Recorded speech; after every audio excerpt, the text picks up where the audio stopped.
Celeste Rivas didn't die in silence. She was buried in it. Her body was hidden inside a Tesla, parked on a quiet street in LA for weeks, as if she were nothing more than a forgotten item. No one noticed.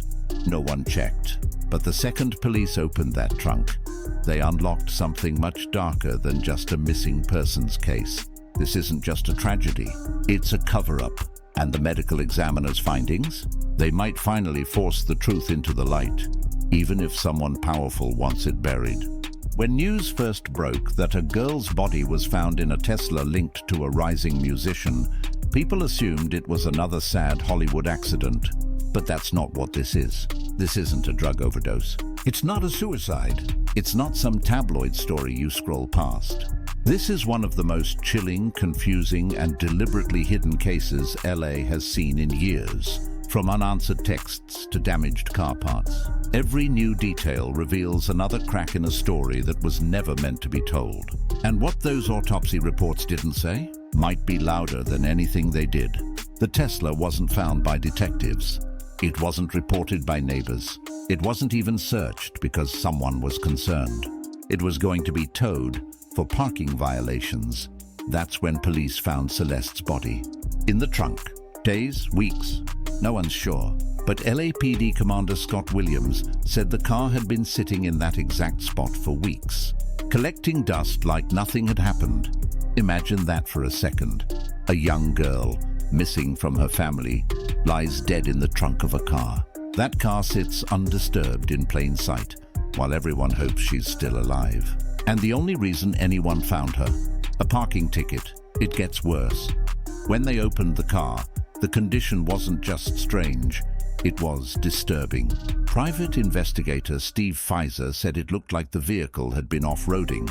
Torn up wheel wells, deep dents, dust so thick it looked like desert sand.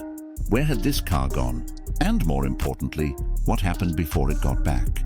After finding Celeste's body in the Tesla, investigators traced the car to a house linked to D4VD, the rising artist whose music had been climbing the charts. Inside that house, they weren't just poking around, they were testing for blood. You don't test for blood unless you believe a violent crime took place. This wasn't a wellness check. This was a forensic investigation, and the wildest part, the blood results still haven't been made public, which means whatever they found inside, the public doesn't know yet. But imagine what happens if the blood in that house matches the blood in that car. Suddenly, this isn't just a tragic accident. It's a crime scene. People at parties assumed Celeste was 19, maybe 20. She said she was at USC. She looked older. She fit in. She was with David, and no one blinked twice until the truth came out. Celeste was a minor, a high schooler. Suddenly, everyone's assumptions flipped. This wasn't a college couple. This was a potential felony, and the public began asking the real question: how did no one notice? Because this wasn't a one-time party. They were seen together often, so either everyone ignored the truth or someone went out of their way to hide it. Celeste wasn't just a victim in death. She may have been a victim in life too. A classmate from middle school said Celeste often seemed troubled. Arguments at home, emotional distance from her mom. She'd joke about running away. Once she said it like a punchline during PE. The next day, she wasn't at school. Turns out, it wasn't just talk. TMZ uncovered that Celeste had run away more than once in 2024. Security footage from a local liquor store showed her alone, walking early in the morning, a hoodie over her head, determined, not afraid. She wasn't chasing fame, she was chasing peace. Days after the case broke, a 911 call sent officers rushing to David's home in Texas. The report: gunshots and a woman screaming. It was a lie. There were no shots, no screams, just a stunned father and a family wondering why this was happening. It was a swatting, a fake emergency call meant to provoke chaos. Why? To scare David? To send a message? Or to throw off the investigation? We don't know. But it worked, and it made a disturbing case feel even more calculated. On October 6th, nearly 2 weeks after her body was released, Celeste was laid to rest at Queen of Heaven Cemetery. There were no media vans, no reporters, just white tents, solemn music, and the weight of a broken family. Her parents waited 2 weeks to bury her, not because they weren't ready, but because the investigation wouldn't let go. And that silence, that delay, it wasn't justice, it was punishment.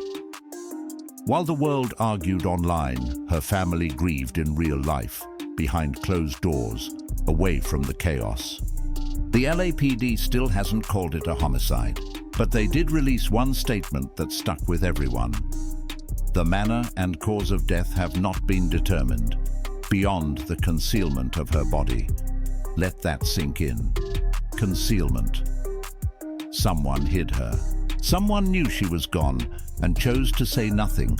Whether it was David, a friend, or someone else entirely, someone knows the truth. And unless that truth is uncovered soon, this case might go down as another mystery LA never solved. The LAPD still hasn't called it a homicide, but they did release one statement that stuck with everyone.